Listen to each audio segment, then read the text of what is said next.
इंसदादी दहशतगर्दी अदालत इस्लामाबाद ने 26 नवंबर एहतजाज पर दर्ज मुकदमात में पीटीआई की मतलूब क़यादत की अदम गिरफ्तारी पर बरहमी का इजहार किया। रिमार्क्स दिए कि इश्तिहारी मुल्ज़िमान कल भी हाई कोर्ट में थे, कभी सुप्रीम कोर्ट होते हैं, उनको गिरफ्तार क्यों नहीं किया जा रहा। मतलूब पीटीआई रहनुमाओं की अदम गिरफ्तारी पर जज ताहिर अब्बास सिपरा ने इजहार बरहमी किया।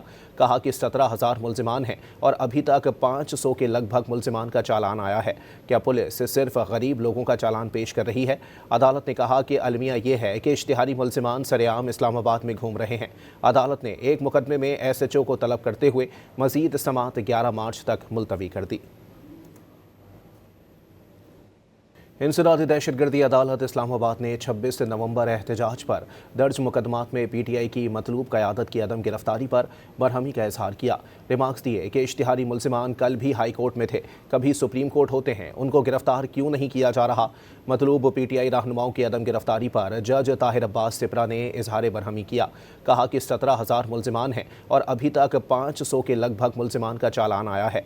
क्या पुलिस सिर्फ गरीब लोगों का चालान पेश कर रही है? अदालत ने कहा कि अलमिया ये है कि इश्तिहारी मुल्ज़िमान सरेआम इस्लामाबाद में घूम रहे हैं। अदालत ने एक मुकदमे में SHO को तलब करते हुए मजीद समाअत 11 मार्च तक मुलतवी कर दी।